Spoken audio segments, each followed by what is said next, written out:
दोस्तों, दिल्ली वाले छोले भटूरे खाना तो सभी को बहुत पसंद है। अब अगर आप दिल्ली में नहीं रहते हैं तो दिल्ली में जाके छोले भटूरे कैसे खाएंगे? बिल्कुल खा पाएंगे। मेरी रेसिपी को फॉलो करके ये दिल्ली वाले छोले भटूरे अब आप बिना लहसुन प्याज के घर में ही बना सकते हैं। और आप देख रहे होंगे कितने मोटे मोटे गुब्बारे जैसे फूल के तैयार हुए हैं। बिल्कुल आपके भी ऐसे ही बनेंगे, बहुत ही ज्यादा स्वादिष्ट और बहुत करारे बनेंगे। राधे राधे दोस्तों, जय श्री किचन में आपका बहुत स्वागत है। आज हम बनाएंगे ये बहुत ही स्वादिष्ट करारे फूले हुए भटूरे। तो चलिए दोस्तों, देख लेते हैं बनाने कैसे हैं। चलिए, तो सबसे पहला काम हम क्या करेंगे कि आधा कप सूजी ले लेंगे और सूजी में ना हम पानी डाल करके इसको भिगो देंगे। उतना ही पानी डालिएगा जितने में हमारी ये सूजी भीग के तैयार हो जाए। और अभी बताऊंगी आपको कि सूजी का काम भटूरे के डो में कितना जबरदस्त रहेगा। चलिए, तो इसको 5 मिनट के लिए ना अभी हम साइड में रख देते हैं। चलिए, तो डो लगाना स्टार्ट करते हैं। 2 कप मैदा लेंगे, 1 कप पहले इसको छान लेती हूँ, उसके बाद फिर दूसरा कप डालूंगी। मेरी छन्नी छोटी है ना दोस्तों, तो इसमें 2 कप एक साथ छन ना पाएंगे। आ गया हमारा दूसरा कप। मैदे के बीच में एक छोटा सा इस तरीके से गड्ढा बना लेंगे और जो हमने ये सूजी भिगोई थी ना दोस्तों, अब इस सूजी को इस तरीके से हम निकाल लेंगे। ये देखिए, आप देख भी रहे होंगे कि सॉफ्ट भी हो गई है और थोड़ी सी फूल भी गई है। अब जो हमने ये गड्ढा बनाया है इसमें डाल देंगे 1 बड़ा चम्मच चीनी, आधा छोटी चम्मच खाने वाला सोडा, नमक स्वाद के अनुसार। अभी कोई घी तेल का यूज नहीं करेंगे, बस इन सबको हम अच्छे से पहले मिक्स करेंगे। सूजी का ना इस भटूरे में बहुत ही अच्छा रोल है और वो रोल ये है दोस्तों कि जब हम भटूरे बनाते हैं तो कई बार भटूरे थोड़ी देर के बाद बैठ जाते हैं, सॉफ्ट हो जाते हैं, पर सूजी भटूरों को बैठने नहीं देगी, बिल्कुल इन्हें अच्छा करारा बनाए रखेगी। घर का जमाया हुआ ताजा दही है, इसको यूज करेंगे और उतना ही डालेंगे जितना हमें डो लगाने के लिए जरूरत है। बस इसको ऐसे हम मिक्स करते जाएंगे और दही को डालते जाएंगे। 1 से 2 बड़े चम्मच और डाल देंगे। बिल्कुल अभी सॉफ्ट आटा लग के तैयार हुआ है।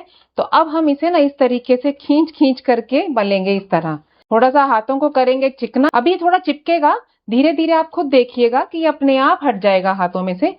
7 से 8 मिनट या 8 से 9 मिनट आपको इसको ऐसे ही मलते रहना है। ये देखिए दोस्तों, आप देख भी रहे होंगे कि उतना चिपक भी नहीं रहा है। 1 बड़ा चम्मच रिफाइंड ऑयल डाल देंगे, जो भी ऑयल आप खाते हैं, और अच्छे से ना हम इसको ऑयल के साथ 2 से 3 मिनट के लिए और इस तरीके से खींच खींच करके मिक्स करेंगे। अब इस मैदे के डो को एक डोंगे में रख देंगे या बोल में रख देंगे। 1 बड़ा चम्मच ऑयल डाल देंगे इसके ऊपर और इस तरीके से ना थोड़ा सा इसको ऑयल से हम सेट कर देंगे। पूरे डोंगे में ऑयल भी लगा देंगे और अच्छे से मैदे को भी कोट कर देंगे ऑयल से। टेक्सचर देखिए आप इसका, हल्का सा दरदरा टेक्सचर है, ऐसा होना चाहिए मैदा। और ढक करके 4 से 5 घंटे के लिए किसी भी गर्म जगह पे इसको रख दीजिए ताकि अच्छे से ये सेट हो। मैदे के डो को लगाए हुए करीब 4 साढ़े 4 घंटे हो गए हैं। तो अब हम अपने छोले बॉईल करना स्टार्ट करते हैं। 1 कप छोले मैंने 6 से 7 घंटे के लिए भिगो दिए थे। तो ये छोले अभी हम साइड में रखते हैं और एक दूसरा काम स्टार्ट करते हैं। 2.5 कप पानी डाल देंगे पैन में। 5 ये सूखे टुकड़े कच्चे आम के, 4-5 लौंग, 1 मोटी इलायची जिसे बीच में से तोड़ दिया है, 3 छोटी इलायची इसको भी तोड़ दिया है,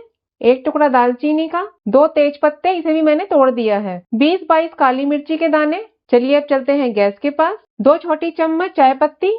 अब इन सभी को हम तब तक उबालेंगे जब तक ये 2.5 कप पानी 2 कप ना रह जाए। दोस्तों, बिल्कुल दिल्ली वाले चने बना रहे हैं ना, तो कुछ तो आपको अलग ही करना पड़ेगा। इस तरह से आपको उस पोटली से भी मुक्ति मिल जाएगी जो हम उबालते टाइम कुकर में डालते थे। चलिए, तो अभी इसे उबलने देते हैं। कुकर में 1 बड़ा चम्मच ऑयल डाल देंगे, 1 इंच टुकड़ा अदरक का कद्दूकस किया हुआ थोड़ा सा भूनेंगे, 2 मीडियम साइज के टमाटर ग्राइंड करे हुए। अब इसको 2 से 3 मिनट के लिए हम भून लेते हैं पहले। चलिए, थोड़े मसाले ऐड करते हैं। आधा छोटी चम्मच लाल मिर्ची, 1 छोटा चम्मच धनिया पाउडर, नमक स्वाद के अनुसार, आधा छोटी चम्मच भुना हुआ जीरे का पाउडर, 2 छोटे चम्मच छोले मसाला, 1 छोटा चम्मच अनारदाना पाउडर। इन सभी को करेंगे बढ़िया से मिक्स। एक बार आप मेरी रेसिपी को फॉलो करके बनाइए दोस्तों, आप सभी तरह से बनाना छोड़ देंगे। इतना इजी वे में आपको दिल्ली वाले छोले बता रही हूँ, टेस्ट में भी सुपर और बनाने में भी बहुत जल्दी। ये देखिए दोस्तों, मसाला बहुत ही अच्छे से हमारा भुन गया है और इसने ऑयल भी रिलीज कर दिया है। अब जो हमने ये मसाले वाला पानी बॉईल किया था इसको भी डाल देंगे और इतनी अच्छी खुशबू आ रही है मसाले की, मजा आ जाएगा आपको इस तरह। इसी के साथ ये छोले भी डाल देंगे भिगोए हुए और अब इनको अच्छे से कर देंगे मिक्स। 1/4 छोटा चम्मच खाने वाला सोडा। अगर आप बिल्कुल मार्केट वाले छोले बनाना चाहते हैं तो उसके लिए आपको खाने वाला सोडा मिलाना पड़ेगा, तभी टेस्ट बिल्कुल सेम आएगा। गैस का फ्लेम मीडियम करके ना पहले हम 3 से 4 विसिल लगा लेंगे और उसके बाद 10 मिनट के लिए स्लो करके पकाएंगे। सॉफ्ट डो है, छोटे या बड़े जैसे भी आपको भटूरे बनाने हैं उसी हिसाब से आप पेड़े बना के तैयार कर लीजिए। पहले ऐसे गोल कीजिए और उसके बाद इस तरीके से इसको रोल करिए। ये जैसे मैं हाथ से कर रही हूँ, आपको इसी तरीके से इसे करना है। और यहाँ पे आने के बाद इस तरीके से बंद कर दीजिए, जैसे हम हवा भरते हैं बस उसी तरह।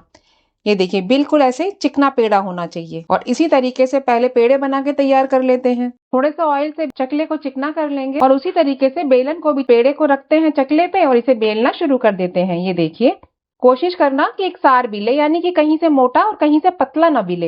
ये देखिए ये मैंने बेल के तैयार कर लिया है। तो चलिए अब चलते हैं गैस के पास, ऑयल भी गर्म हो गया है। बिल्कुल गर्मा गर्म ऑयल में भटूरे को डाल देंगे। गैस का फ्लेम हाई रखेंगे और हाई पे ही हम इसे फ्राई करेंगे। हल्के हाथ से इस तरह प्रेस करेंगे ताकि ये गुब्बारे की तरह फूल जाए। ये देखिए फूल गया बढ़िया गुब्बारा। अब आप इसे पलट दीजिए इस तरीके से। जब ऐसे भटूरे घर में बन सकते हैं तो क्यों जाएंगे फिर मार्केट, घर में ही बना के खाएंगे। और ऐसे ही थोड़ा सा उलटते और पलटते रहिए ताकि कलर आ जाए सुंदर सा भटूरे पे। चलिए तो अपने गुब्बारे को यानी कि अपने भटूरे को निकाल लेते हैं कढ़ाई में से और बाकी भी फ्राई करते हैं ऐसे ही। लीजिए दोस्तों बिल्कुल हमारे बढ़िया मस्त करारे फूले फूले गुब्बारे जैसे भटूरे हैं तैयार। साथ में आ गए ये हमारे मजेदार छोले। तो दोस्तों अगर आपको मेरी रेसिपीज पसंद आती हैं तो प्लीज मेरे चैनल को लाइक शेयर सब्सक्राइब जरूर करें। ओके दोस्तों बाय बाय, मिलती हूँ ऐसे ही एक और बढ़िया सी रेसिपी के साथ।